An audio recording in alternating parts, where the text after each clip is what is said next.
ಹೀಗೆ ಹೊಸ ವರ್ಷಕ್ಕೆ ಹೊಸ ಸುದ್ದಿ ಸಿಗುತ್ತೆ ಅನ್ನೋ ಉಮೇದಿನಲ್ಲಿ ಬಹುತೇಕರಿದ್ದಾರೆ. ಆದರೆ ಇದಕ್ಕೆ ಹೈಕಮಾಂಡ್ನಿಂದ ಯಾವುದೇ ಸ್ಪಷ್ಟತೆ ಇಲ್ಲಿ ತನಕ ಅಂತೂ ಸಿಗ್ತಾ ಇಲ್ಲ. ಈ ಮಧ್ಯೆ ಡಿಕೆ ಬಣ ಹೈಕಮಾಂಡ್ ಮಂತ್ರವನ್ನ ಜಪಿಸ್ತಾ ಇದ್ರೆ, ಸಿಎಂ ಬಣ ಅಗೈನ್ ಅಹಿಂದ ತಂತ್ರವನ್ನ ಹೆಣಿತಾ ಇದೆ. ಇದೆಲ್ಲದರ ಮಧ್ಯೆ ಮೈಸೂರಿನಲ್ಲಿ ಒಂದು ಅಹಿಂದ ಸಮಾವೇಶಕ್ಕೂ ಕೂಡ ಭರ್ಜರಿ ಸಿದ್ಧತೆ ನಡೀತಾ ಇದೆ.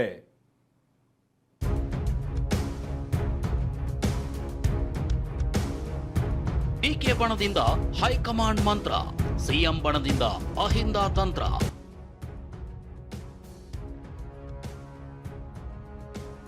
ಕುರ್ಚಿ ಕಾದಾಟದ ಮಧ್ಯೆ ಮೈಸೂರಿನಲ್ಲಿ ಅಹಿಂದ ಸಮಾವೇಶಕ್ಕೆ ಸಿದ್ಧತೆ.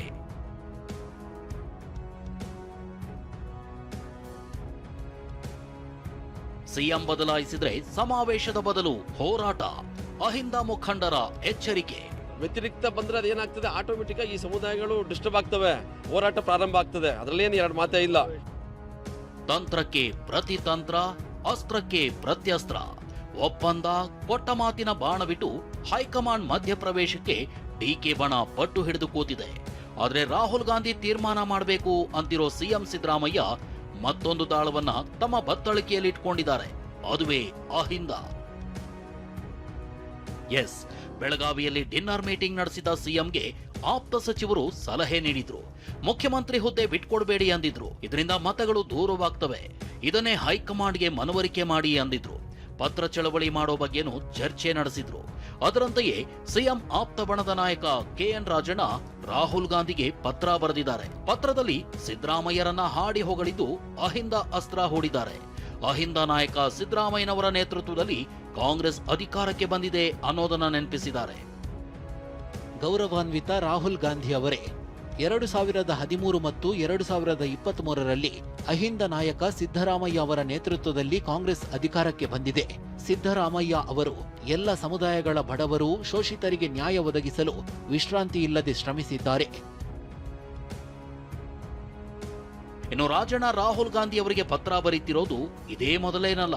ಈಗಾಗಲೇ ರಾಹುಲ್ ಗಾಂಧಿಗೆ 4 ಪತ್ರ ರವಾನಿಸಿದ್ದಾರೆ. ಈ ಬಗ್ಗೆ ಮಾತನಾಡಿರೋ ನಾಯಕರು ಸ್ಪಷ್ಟನೆ ಕೊಡಬೇಕಿತ್ತು, ಕೊಡ್ತಿದ್ದಾರೆ ಅಂತಿದ್ದಾರೆ.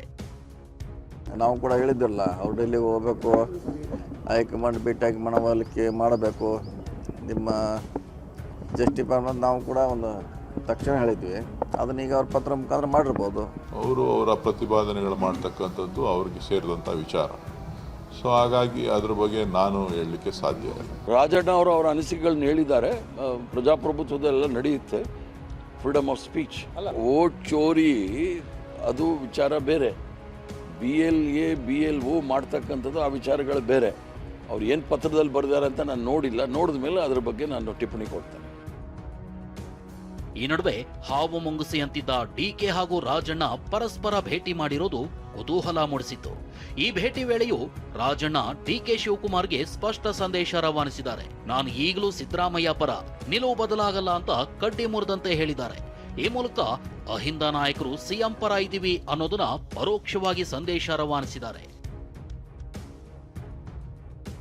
ಈ ನಡುವೆ ಸಿದ್ದರಾಮಯ್ಯ ತವರು ಜಿಲ್ಲೆ ಮೈಸೂರಿನಲ್ಲಿ ಅಹಿಂದ ಸಮಾವೇಶಕ್ಕೆ ಸಿದ್ಧತೆ ಮಾಡಿಕೊಳ್ಳಲಾಗ್ತಿದೆ.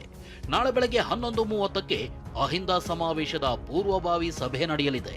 ಸಿದ್ದರಾಮಯ್ಯ ಅನಿವಾರ್ಯ, ಕಾಂಗ್ರೆಸ್ ಹೈಕಮಾಂಡ್ ಗೊಂದಲಕ್ಕೆ ತೆರೆ ಎಳಿಬೇಕು ಅಂತ ಒತ್ತಾಯಿಸೋದೇ ಸಭೆಯ ಉದ್ದೇಶವಾಗಿದೆ. ಹಾಗೆ ಸಿದ್ದರಾಮಯ್ಯರನ್ನ ಸಿಎಂ ಸ್ಥಾನದಿಂದ ಕೆಳಗಿಳಿಸಿದ್ರೆ ಸಮಾವೇಶದ ಬದಲು ಹೋರಾಟ ಮಾಡ್ತೀವಿ ಅನ್ನೋ ಎಚ್ಚರಿಕೆಯನ್ನ ಅಹಿಂದ ಮುಖಂಡರು ನೀಡಿದ್ದಾರೆ.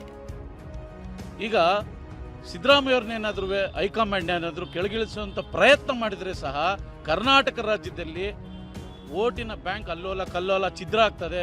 ವ್ಯತಿರಿಕ್ತ ಬಂದ್ರೆ ಅದೇನಾಗ್ತದೆ, ಆಟೋಮೆಟಿಕ್ ಆಗಿ ಈ ಸಮುದಾಯಗಳು ಡಿಸ್ಟರ್ಬ್ ಆಗ್ತವೆ, ಹೋರಾಟ ಪ್ರಾರಂಭ ಆಗ್ತದೆ. ಅದರಲ್ಲೇನು ಎರಡು ಮಾತೇ ಇಲ್ಲ. ಸಮಾವೇಶ ಹೋರಾಟ ಆಗಿ ರೂಪುಗೊಳ್ತದೆ.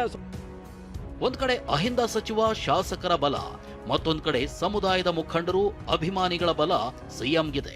ಕುರ್ಚಿ ಬದಲಾವಣೆ ಕಿಚ್ಚು ಮತ್ತೆ ಜೋರಾಗಿ ಹೊತ್ಕೊಂಡ್ರೆ ಅಹಿಂದ ಎಂಬ ತಣ್ಣೀರು ಸುರಿಯಲು ಸಿಎಂ ಟೀಮ್ ಸಜ್ಜಾಗಿ ನಿಂತಿದೆ. ಮತ್ತೊಂದೆಡೆ ಬೆಂಗಳೂರಿನ ತುಮಕೂರು ರಸ್ತೆ ಭವಾನಿ ನಗರದಲ್ಲಿ ಅಹಿಂದ ವರ್ಗದ ಯುವ ಸಮೂಹ ನಾಟಿಕೋಳಿ ಔತಣಕೂಟ ಏರ್ಪಡಿಸಿದೆ. ದೀರ್ಘಾವಧಿ ಆಡಳಿತ ನಡೆಸಿದ ದಾಖಲೆ ಬ್ರೇಕ್ ಮಾಡಿದ್ದಕ್ಕೆ ಜನವರಿ 6ಕ್ಕೆ ನಾಟಿಕೋಳಿ ಊಟ ವಿತರಿಸುವ ಮೂಲಕ ಸಂಭ್ರಮಾಚರಣೆಗೆ ಸಜ್ಜಾಗಿದ್ದಾರೆ.